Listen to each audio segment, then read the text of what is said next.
We are going into music dramas. These are my favorite thing, or it's hard to say favorite because I have so many favorites. Close your computer. Yep. Music dramas. I used to do these with my kids all the time. Now, as an educator, you can take a book and you can use it as a classroom activity. So you can make these music dramas. You just can't turn around and sell it. Okay? You can use it in your class for educational purposes, because what I end up doing is I end up making scripts from the book. I make a whole play, and then I throw in music. So, if you were to develop one that was particularly great, you might contact the author and the publisher and see if they would give you, a deal. Hey, here's what I did. Can we package this for sale? Because sometimes you can put your lesson plans out there and make some money. But if it's somebody else's story, you can't do that without permission. But you can use it in your classroom for educational purposes. Okay? So I'm going to show you how I do this. So I have The Napping Book by Audrey Wood and illustrated by Don Wood. It's a tiny little book, so it's going to be hard for you to see, but I'll walk around with pictures. There's basically a story. This is an add-on story. Okay? And an add-on story is where a new character is introduced or a new activity is introduced. And then I will add sound effects for each character or each action. Sometimes there's only characters, so I get a sound effect for that character. Or sometimes there's only actions, like kicking a pumpkin or slamming a door. So there's a sound effect for the action. Sometimes you'll have stories where you can do either. Okay? So this is The Napping House by Audrey Wood, and it's illustrated by Don Wood. Now what we're going to do the first time is I'm going to read it to you, but we're going to use sound effects that we can just make with our mouths or with our hands. Okay? So I'm going to stop as I read the story and ask you what sound you want. And then we'll go on. Okay? So, there is a house, a napping house, where everyone is sleeping.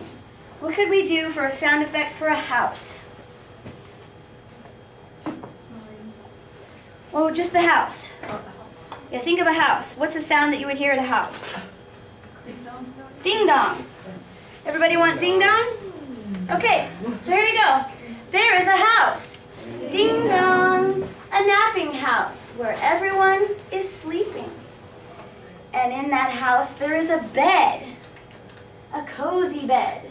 What could we do for a cozy bed?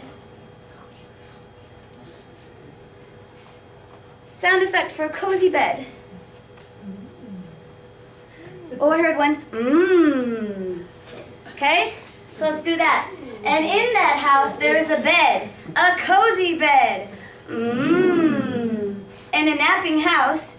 Ding dong. Where everyone is sleeping. And on that bed, there is a granny. A snoring granny. Shh. On a cozy bed. Mm-mm. In a napping house, ding dong, where everyone is sleeping. And on that granny, there is a child, a dreaming child. Oh. Okay, everybody? This has got an action and a sound from Evan. On a snoring granny. On a cozy bed. Mm-hmm. In a napping house. Ding dong. Where everyone is sleeping. And on that child there is a dog. A dozing dog. Woof, woof. Yeah, I heard that. Okay? On a dreaming child. On a snoring granny. On a cozy bed. Mm-mm. In a napping house. Ding dong. Where everyone is sleeping. And on that dog there is a cat. A snoozing cat. Meow. On a dozing dog. Woof, woof. On a dreaming child. On a snoring granny. On a cozy bed. In a napping house.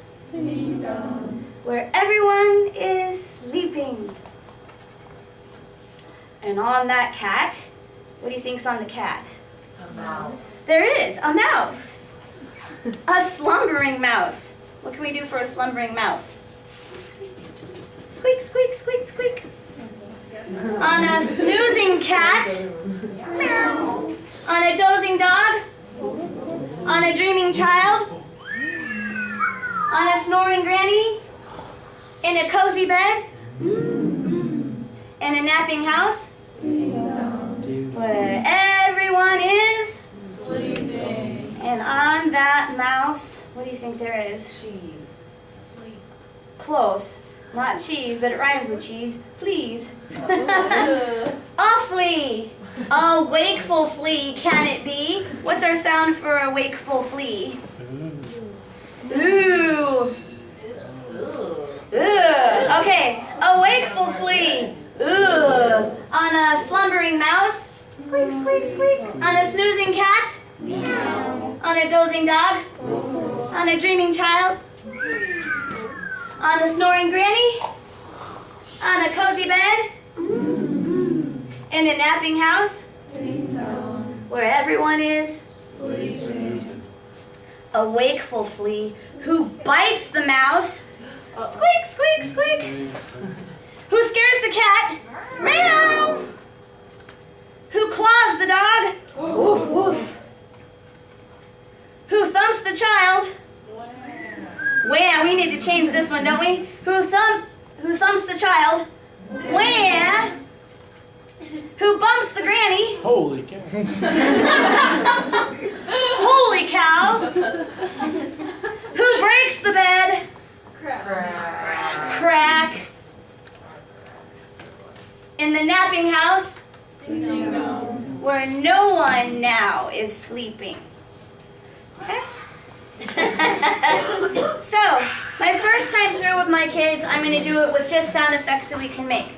And then, what academic purpose does this serve? Memory. Yes. Memory and repetition, patterns, correlations, problem solving. The big one is sequencing. Sequencing, okay? So they have to be able to remember the order. Usually after one time through the book, as a class, we can get through. So let's see if we can do it. What's the first character? The house. I hate that. Okay, so the first character is a house. Then what? Bed. A bed. And then what? Granny. With glasses. And then what? Child. And then? And then? And then? And then? Okay? So, you guys could recall it all. First graders will get that. Kindergartners can do that because they've associated each character with a sound. There's lots of repetition. Sometimes there's a visual, right? So they're learning how to sequence information, abstract information, and put it in order. What's that going to be really important for when they're older? Assimilating abstract information, putting it in order, and recalling it. What do you need to do that for? Testing. Testing. Yeah, this is a really important skill. Your music teacher, your music specialist should be doing this with your kids just for that purpose. Okay? Sound effects, making up songs, remembering things by the first letter of the word. I drew pictures until I got to dog, cat, mouse, and flea because I don't draw very well. Okay? So the next thing that we're going to do is I'm going to split the class. I'm going to have some of you be the actors and some of you be the musicians. And whoever's the musician for the house is going to pick an instrument for the house. What would be a good instrument for the house? Can you remember anything? Wood blocks. Wood block, knock, knock, knock, or cymbals for a doorbell, or Okay, a bed. You see what I'm saying? You would just pick an instrument. Now, if you're in kindergarten and you pick an instrument that sounds nothing like a cat, it doesn't really matter. It's your imagination that I'm involving. Okay, if I can think of a better idea for the cat, I might say, ooh, I thought of this. Or anybody else have an idea for cat? Because maybe they picked cat and they're doing something that makes no sense. Or they've picked flea and they want to bang on a drum really loud. What would be a really good thing for a flea? Yeah, the triangle, something light and small sounding and high pitched for a flea, but they want to bang on a drum. I might say, oh, banging on a drum would be really good for which animal? Dog. Oh yeah, it'd be great for the dog. Let's think of something small and tiny for the flea. Let them have a choice that way, okay? So that's this book. It's really fun. It's just an add-on book. Does it make sense? New characters introduced every page, and I just introduce a new sound effect for it.